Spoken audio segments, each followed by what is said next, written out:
मंगलवार को आगरा के एयरफोर्स स्टेशन पर समन्वय 2022 कार्यक्रम के आखिरी दिन रक्षा मंत्री राजनाथ सिंह ने भाग लिया।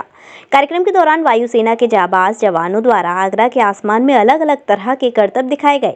आगरा के वायुसेना स्टेशन से Sukhoi Chinook Cheetah helicopter, IL-76 AN-32 विमान ने अपने करतब दिखाए।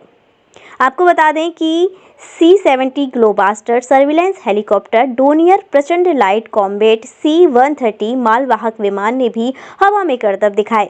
रक्षा मंत्री राजनाथ सिंह के साथ एयर चीफ मार्शल विवेक राम चौधरी भी मौजूद रहे। वहीं इस कार्यक्रम में Indonesia, Vietnam, Brunei, Laos, Cambodia देशों के प्रतिनिधियों ने भी दैवीय आपदा को लेकर अपने अनुभव साझा किए। कार्यक्रम के दौरान रक्षा मंत्री राजनाथ सिंह ने कहा कि दुनिया में आपदा से निपटने में भारत गुरु बनेगा। सुनामी हो या फिर भूकंप या अन्य किसी तरीके की आपदा, सभी देशों की हर तरीके से मदद करेगा। इसकी वजह यह है कि अगर समय रहते आपदा की जानकारी प्राप्त हो जाएगी तो बचाव कार्य शुरू किया जा सकता है। उन्होंने कहा कि साल में एक बार बाढ़ आती थी, लेकिन मौसम में तेजी से आ रहे बदलाव के चलते आपदाएं लगातार बढ़ रही हैं। भारत देश मेक इन इंडिया प्रोग्राम के तहत तेजी से तरक्की कर रहा है। आपदा का पता लगाने में पूरी तरह से सक्षम है। समन्वय 2022 में रक्षा मंत्री राजनाथ सिंह ने कहा कि दुनिया में आपदा से निपटने में भारत गुरु बनेगा।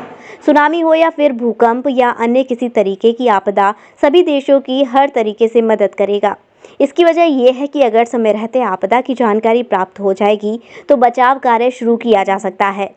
उन्होंने भारतीय वायुसेना के कार्यों की प्रशंसा करते हुए कहा कि भारत में सुरक्षा लगातार बढ़ रही है, क्योंकि वर्तमान परिवेश में किसी भी तरीके की दैवीय आपदा से निपटने का पुख्ता प्लान होना जरूरी है। समन्वय 2022 में इसी बात को लेकर जोर दिया गया है। अपने संबोधन के बाद रक्षा मंत्री ने प्रदर्शनी का निरीक्षण किया। प्रदर्शनी सशस्त्र बलों और विभिन्न एजेंसियों द्वारा लगाई गई है। कुछ देर बाद ही वायुसेना के आसमान पर आकाशगंगा की टीम द्वारा प्रदर्शन किया जाएगा। आकाशगंगा की टीम विमान से 1000 फीट की ऊंचाई से अधिक दूरी पर जाएगी और पैराशूट की मदद से जमीन पर उतरेगी। ताजनगरी के आसमान पर AN-32 विमान द्वारा उड़ान भरी गई है। ये विमान आकाशगंगा की टीम को जमीन पर उतार देगा। रक्षा मंत्री के साथ समन्वय 2022 में CDS अनिल चौहान सहित अन्य अधिकारीगण मौजूद हैं। एयर शो का उद्घाटन भारतीय वायुसेना स्टेशन में फाइटर प्लेन सुखोई द्वारा हवाई करतब दिखाकर किया गया। ताजनगरी के आसमान पर IL-78 विमान के साथ 2 सुखोई विमानों ने उड़ान भरी है। अभी तक C-130J हरकुलस विमान 2 एयरलाइट हेलीकॉप्टर द्वारा प्रदर्शन किया जा चुका है। हेलीकॉप्टर चिनूक द्वारा जमीन पर लगी आग बुझाने का प्रदर्शन किया गया। OECC central air command, friendly foreign countries representatives, disaster management के सभी अधिकारी वर्ग, केंद्र सरकार, वायुसेना एवं राज्य सरकार के अन्य वरिष्ठ अधिकारीगण, आज humanitarian assistance and disaster relief exercise समन्वय का साक्षी बनते हुए मुझे बेहद खुशी हो रही है। नेशनल स्टेक होल्डर्स के साथ साथ फ्रेंडली नेशंस की पार्टनरशिप वाले इस एक्सरसाइज से हमारी आपसी समझ और क्षमताओं में वृद्धि होगी, ऐसा मेरा विश्वास है। इसके लिए मैं एक्सरसाइज समन्वय के सभी स्टेक होल्डर्स को अपनी तरफ से हार्दिक बधाई देता हूं और शुभकामनाएं भी देता हूं। साथियों, इस एक्सरसाइज का नामकरण यानी समन्वय आपकी कार्यप्रणाली और उद्देश्यों को अपने आप भली भांति प्रकट करता है। समन्वय जैसे विषय पर बहुत अधिक बोलने की आवश्यकता तो मैं नहीं समझता हूं, पर इतना जरूर कहना चाहूंगा कि हम जिस सृष्टि में रह रहे हैं, समन्वय उसका मूल आधार है। यह समस्त सृष्टि विभिन्न पदार्थों, जीवात्मा अथवा जड़ और चेतन के बीच समन्वय के कारण ही चल रही है। दार्शनिक शब्दावली में इसे प्रकृति और पुरुष का समन्वय कहा गया है। दूसरे शब्दों में कहें तो यह नेचर और ह्यूमन का समन्वय है। इसी तरह चाहे कोई व्यक्ति हो या संगठन, समाज हो या राष्ट्र, सभी अपने कॉन्स्टिट्यूएंट्स के समन्वय के कारण ही अस्तित्व में हैं। मानव अपने तन और मन के बीच समन्वय से एक पूर्ण मानव बनता है। घर, परिवार और समाज अपने सदस्यों के बीच समन्वय के कारण प्रगति करते हैं, और जब जब यह समन्वय बिगड़ता है तब तब व्यक्ति, समाज, राष्ट्र और जगत में कोई ना कोई अनहोनी होती है जिसे हम डिजास्टर कहते हैं। जैसा कि मैंने अभी कहा, इस सृष्टि में प्रकृति और पुरुष के सहयोग से ही विकास होता है। जितने भी पेड़ पौधे, अनाज, जीव जंतु का हम विकास देख रहे हैं, वह सब इसी के कारण संपन्न होता है। पर नेचर के एलिमेंट्स के आपसी समन्वय व नेचर के एलिमेंट्स और ह्यूमन के बीच जब समन्वय बिगड़ता है तो बड़ी बड़ी आपदाओं को आते भी देर नहीं लगती है। दुनिया में earthquake, tsunami, landslide, flood, drought आदि समन्वय के बिगड़ने के कारण ही आते हैं। लोगों के अनुभव हमें कई लेसन्स देते हैं। इस बात में कोई शक नहीं है, क्राइसिस सिचुएशन में केवल एक कोऑपरेटिव और एग्रीगेटेड रिस्पॉन्स ही ह्यूमैनिटी की रक्षा कर सकता है।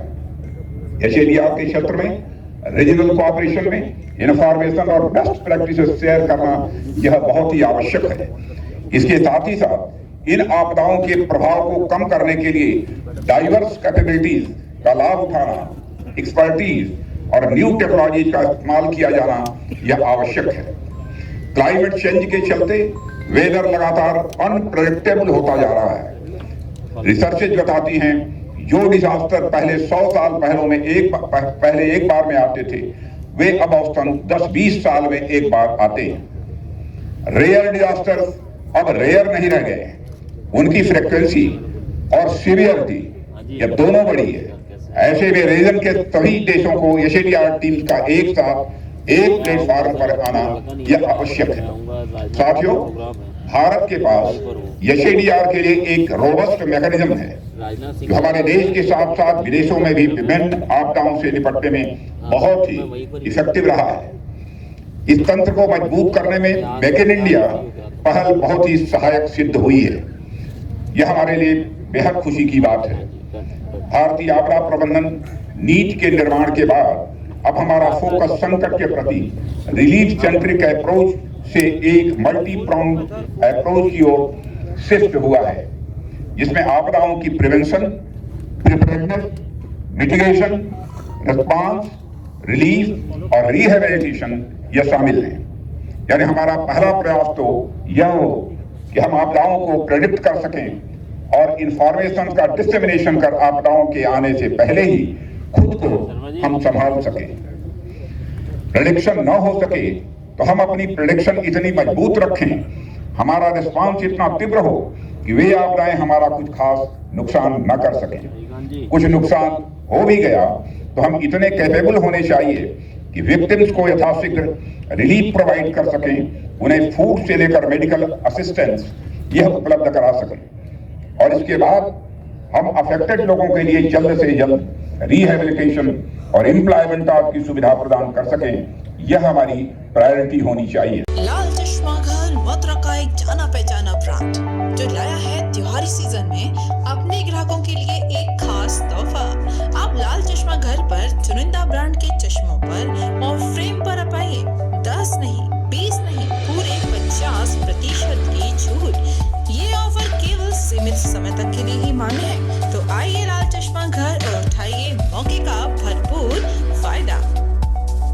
दिवाली में इस बार हम लोगों ने सबके लिए ब्रांड्स में अप टू 50% डिस्काउंट किया है। जितने भी अच्छे आपके ब्रांड्स हैं, रेबन, वो सब कुछ में आप अगर आएंगे तो आपको काफ़ी अच्छे ऑफर्स मिलेंगे। डिफरेंट ब्रांड्स पे डिफरेंट ऑफर्स हैं, तो आप आके उसका लाभ उठा सकते हैं।